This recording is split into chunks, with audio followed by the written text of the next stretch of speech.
Šodien mēs jau zinām, ir tāds īpašs dievkalpojums, kurā mēs pārdomāsim Jēzus šo dzīves notikumu, šo upuri. Kā jau Ints lasīja, ar viņu brūcēm mēs esam dziedināti. Tas tā interesanti, ja?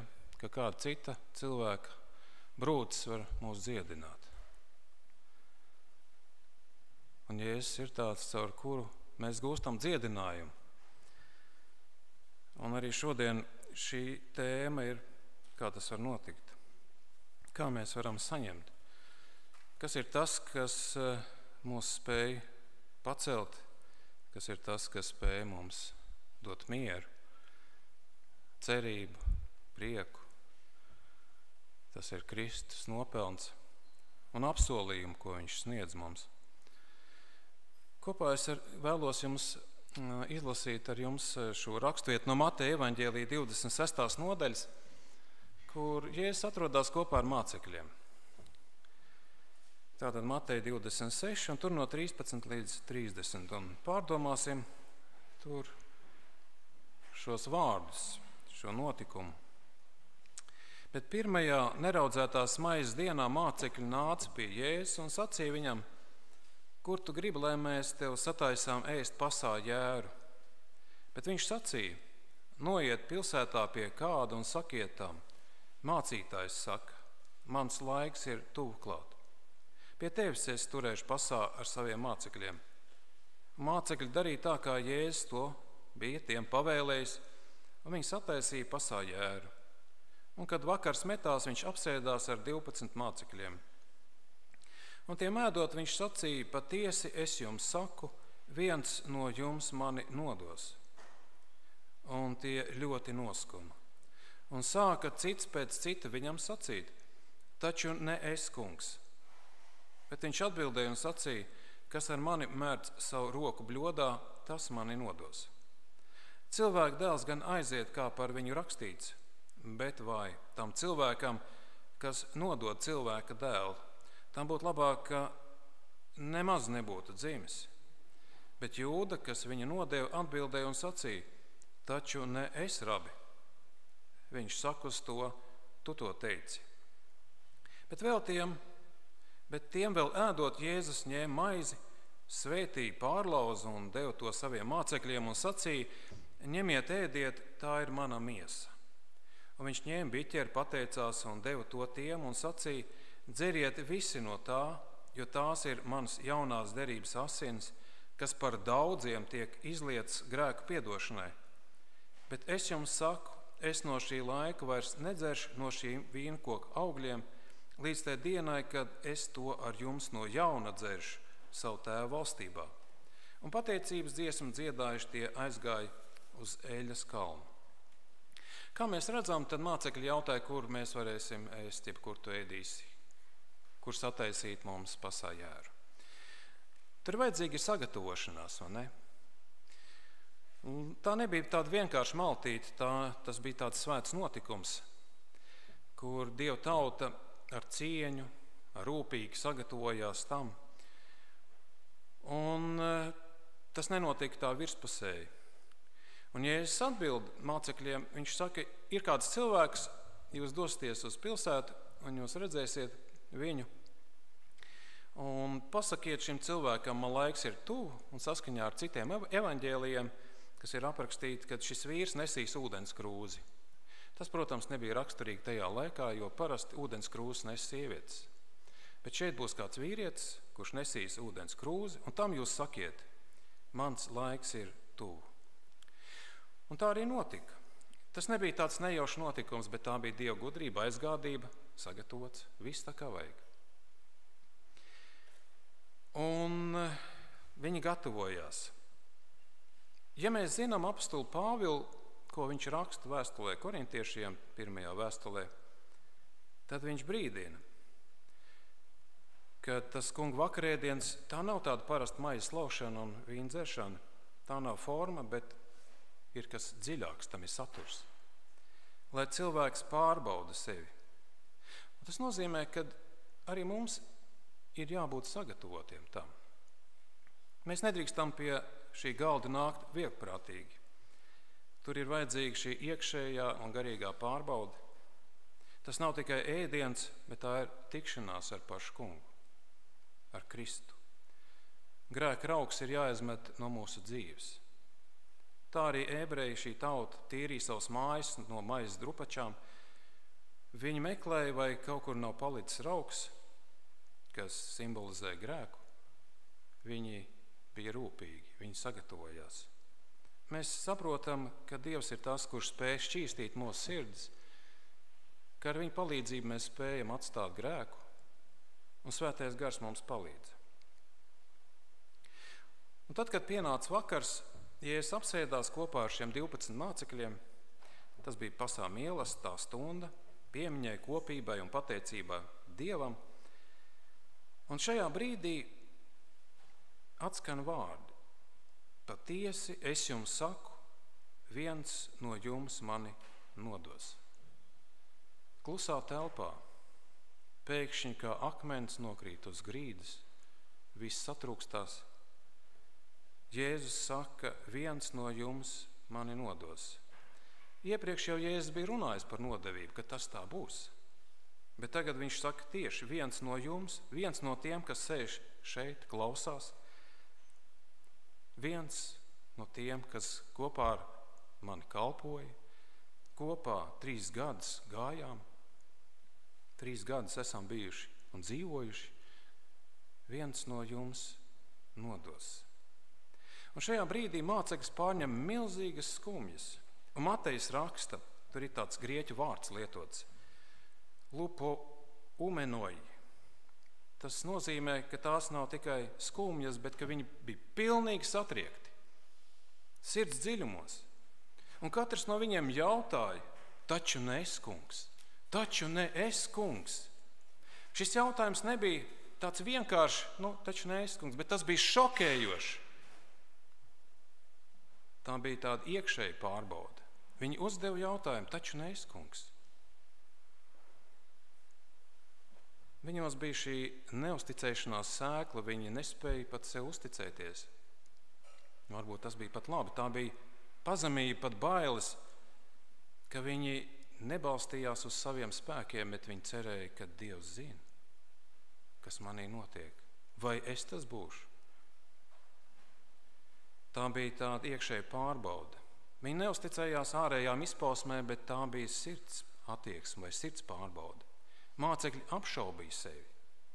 Tikai viens, Jūda, neskatoties, ka viņš jau bija izlēmis viņu nodot, jautā, taču ne es, rabi. Jūs pamanījāt, ko iepriekšējie mācekļi teica? Taču ne es, kungs. Jā. Taču ne es, kungs.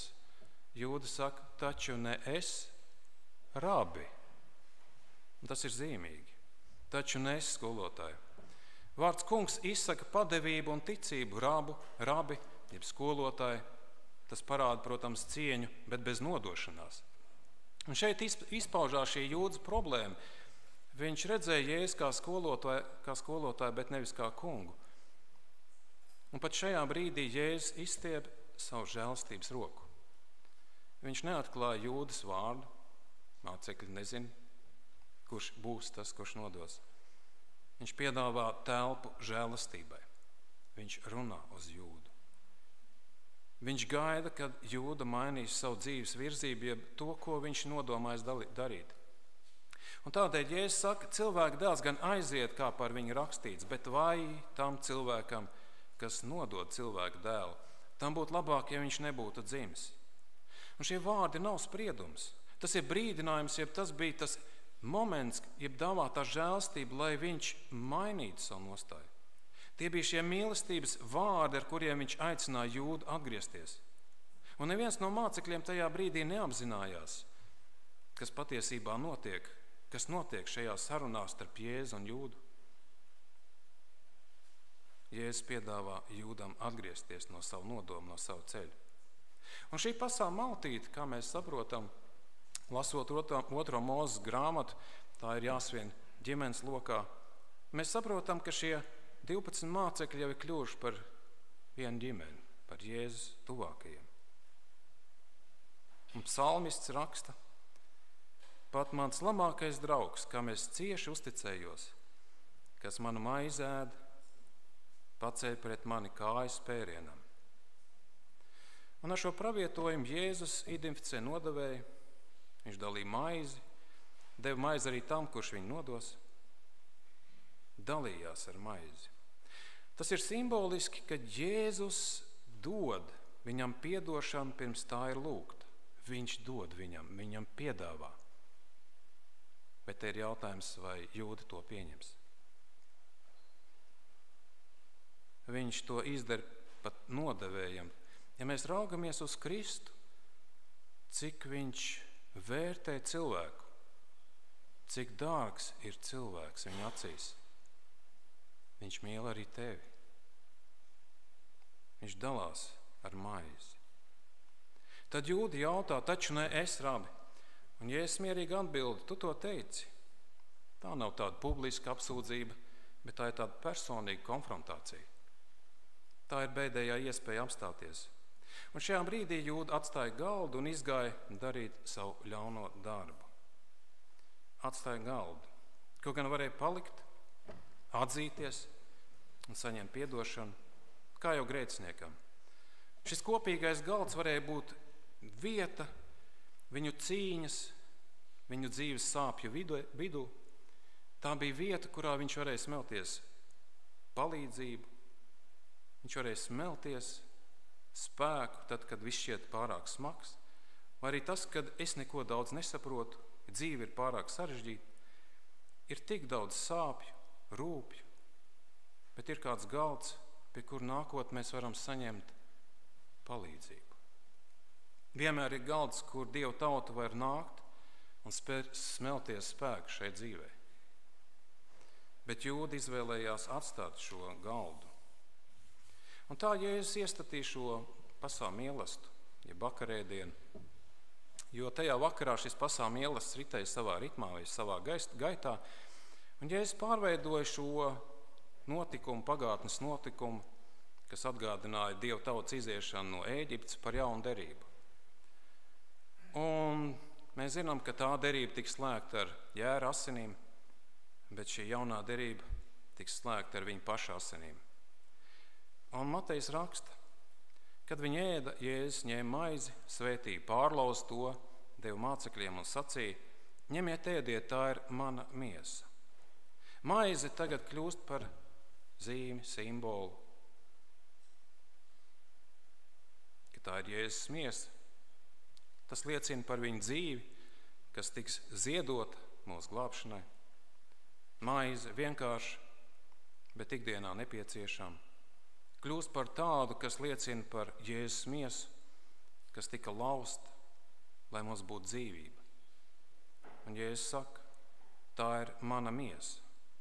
Ne tikai fiziski, bet visa viņa būtība, viņa kalpošana, viņa paklausība tēvam, viss, ko viņš bija darījis, tas tiek darīts priekš tevis.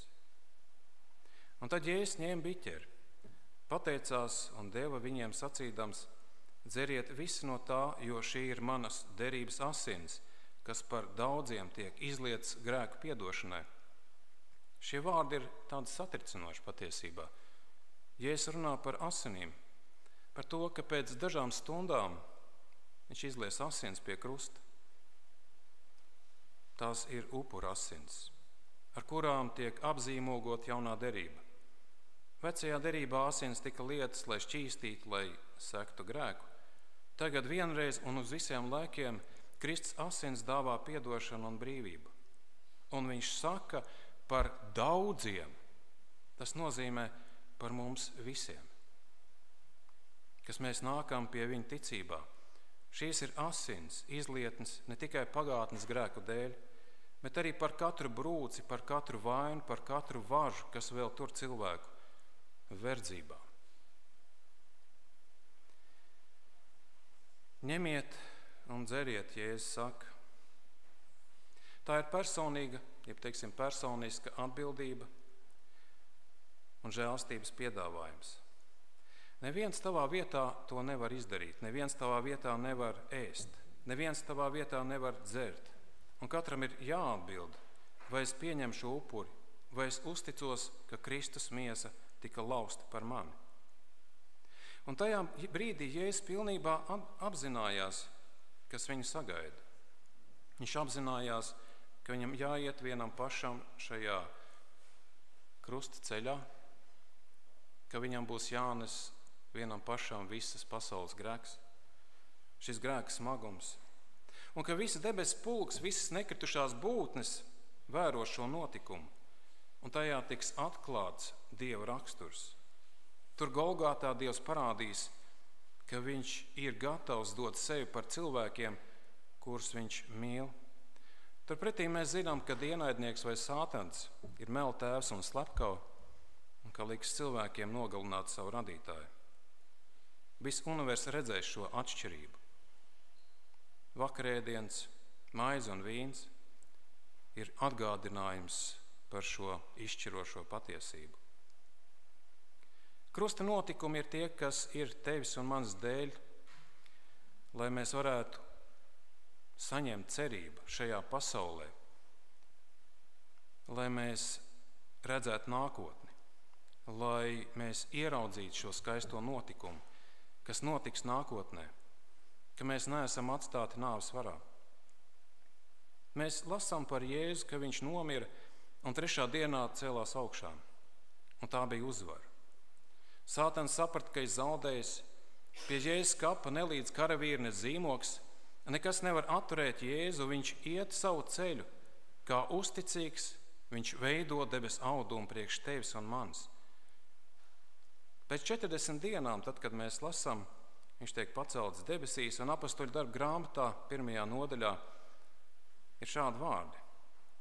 Viņš tiem redzot tika pacelts, un padebes viņu uzņēma prom no viņa acīm, ka tie viņam aizejot cieši skatījās uz debesīm, lūk, pie tiem stāvēja 2 vīri baltās drēbēs. Tie sacīja: Galilieši, ko jūs stāvat skatīdamies uz debesīm? Šis Jēzus, kas uzņems prom no jums debesīs, tāpat nāks, kā jūs viņu esat redzējuši debesīs aizejam. Šie vārdi ir teikti mums visiem, kā apsolījums. Jūs atceraties, Jāņa evaņģēlijā 14. nodaļā, tur no 1. līdz 3. pāntām teikts: es aizēju jums vietu sataisīt. Un kad es to būšu sataisījis, es nākšu un ņemšu jūs pie sevis. Šie paši vārdi atsaucās arī šajā vēstījumā, ko šie eņģeļi teica. Šis Jēzus, kas uzņems prom no jums debesīs, tāpat nāks, kā jūs viņu esat redzējuši debesīs aizejam. Mīļie draugi, šeit ir teikts mums visiem, un tā ir brīnišķīga vēsts. Jēzus grib būt kopā ar mums. Viņš lēja asins, viņš raudāja, viņš arī mācīja, viņš darīja visu, lai tu būtu ietērts šajā viņa godības tērpā. Lai tu vienmēr varētu dziedāt pateicības dziesmu par glābšanu. Es gribu, lai tu būtu ar mani un pie manis. Te ir jautājums, kurš vairāk ilgojās, es pēc Jēzus vai Jēzus pēc manis. Jēzus ļoti ilgojās pēc tevis un manis. Dažkārt mēs ikdienas skrējienā sakam Jēzum, pagaidi, man vēl tas jāpaspēj, vēl kaut kas cits. Bet Jēzus ļoti ilgojās pēc mums. Un Jēzus atklāja šo nākotnes ainu. To viņš atklāja Jānim šajā Patmos salā, viņš parāda šo nākotni. Atklāsmes grāmatā 21. nodaļā varam lasīt: es redzēju jauns debesis un jauns zemi, jo pirmā debesis un pirmā zeme bija zudusi, un jūras vairs nav. Un es redzēju svēto pilsētu jauno Jeruzalem nokāpjam no debesīm, no Dieva, sagatavot kā savam vīram greznot līgavu. Un es dzirdēju stipru balsi no troņa sakām: redzi, Dieva mājoklis pie cilvēkiem. Viņš mājos viņu vidū, un tie būs viņa ļaudis. Un Dievs pats būs ar viņiem. Viņš nožāvēs visas asaras no viņa acīm. Nāves vairs nebūs. Nec bēdu, nec vaidu, nec sāpju vairs nebūs, jo kas bija, ir pagājis. Tas, kas sēdēja goda krēslā, teica: redzi, visu es daru jaunu. Un tad viņš teica: raksti, jo šie vārdi ir uzticami un patiesi. Dievs nožāvēs visas asaras, nāves vairs nebūs. Un Dievs saka Jānim: raksti, tie vārdi nav tikai tev domāti, bet lai visi, kas to lasa, lai redz un tic. Lai tad, kad viņi ir piekusuši šajā dzīves cīņā, lai redz šo brīnišķo vēsti, Nāk brīdis, kad viss asars tiks noslaucīts, kad sāpes tika atņemts. Raksti, jo šie vārdi ir patiesi. Un Jēzus ir tas, kurš to izdarīja, lai mūs atbrīvotu, lai mūs pārvestu, lai ietērptu mūs šajā debesu audeklā, lai mēs būtu iederīgi šajā debesu sabiedrībā. Jēzus atdeva sevi, mira, augšām cēlās un kalpo debesu svētnīcā, un viņš nāks atkal, kad būs viss sagatavojis. Un tādēļ Jēzus saka, bet es jums saku, es no šī laika vairs nedzeršu no šīm vīnkoku augļiem līdz tai dienai, kad es to ar jums no jauna dzeršu savu Tēva valstībā. Un pateicības dziesmu dziedājuši tie aizgāja uz Eļas kalnu. Un tagad Jēzus kalpo debesu svētnīcā. Jēzus atkal nāks, kad būs visu sagatavojis. Un šis svētais vakarēdiens ir piemiņas mīlestība mums atgādina, pārliecina, stiprina, iedrošina,